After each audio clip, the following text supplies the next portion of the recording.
Hi, അമ്മായിസ് കിച്ചണിലേക്ക് ഏവർക്കും സ്വാഗതം. ഇന്ന് അമ്മായിസ് കിച്ചൺ തയ്യാറാക്കുന്നത് ഉരുളക്കിഴങ്ങ് ചേർത്ത് ബീഫ് കറിയാണ്. ബീഫ് കറി തയ്യാറാക്കാൻ വേണ്ട സാധനങ്ങൾ: ബീഫ് 1/2 കിലോ, നാളികേരം അരമുറി, 1/2 ടീസ്പൂൺ പെരുംജീരകം, 1/4 ടീസ്പൂൺ ഉലുവ, 3 ഏലക്ക, 3 ഗ്രാമ്പു, 1 കഷ്ണം പട്ട, 1 വലിയ വെളുത്തുള്ളി, കുറച്ച് ചുവന്നുള്ളി, 4 പച്ചമുളക്, 1 കഷ്ണം ഇഞ്ചി, 2 ഉരുളക്കിഴങ്ങ്, 3 തക്കാളി, 1 പിടി മല്ലിയില, 2 ഇണർപ്പ് കറിവേപ്പില.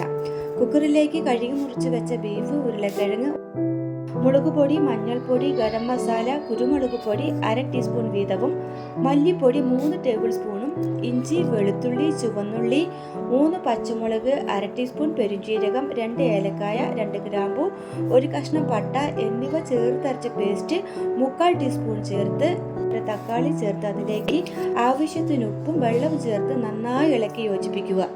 അതിലേക്ക് അരിഞ്ഞു വെച്ച മല്ലിയിലയും ചേർത്ത് അടച്ചു വെച്ച് 4 വിസിൽ വരുന്നത് വരെ വേവിക്കുക. ചൂടാറിയതിനു ശേഷം കുക്കർ തുറന്ന് നന്നായി ഇളക്കി അതിലേക്ക് തയ്യാറാക്കി വെച്ച നാളികേരം ചിരവി അരച്ചത് ചേർത്ത് ഇളക്കി വയ്ക്കുക.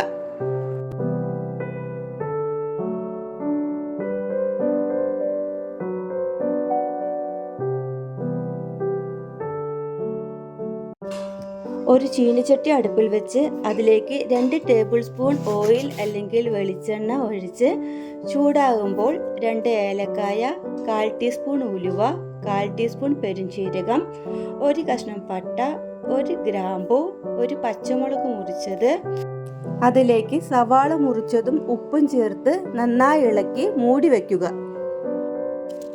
2 മിനിറ്റിന് ശേഷം അതിലേക്ക് ബാക്കി തക്കാളി മുറിച്ചത്, ഇഞ്ചി വെളുത്തുള്ളി പേസ്റ്റാക്കിയത് 1/4 ടീസ്പൂൺ, മുളക് പൊടി 1/4 ടീസ്പൂൺ, കറിവേപ്പില എന്നിവ ചേർത്ത് ഇളക്കി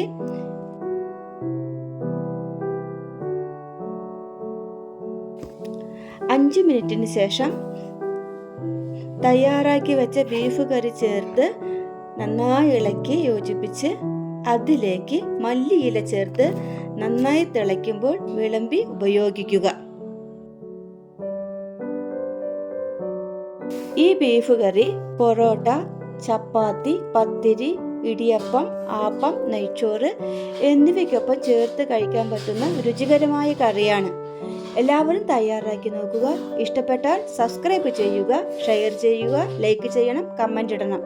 മറ്റൊരു പാചകവുമായി വരുന്നത് വരെ നമസ്കാരം.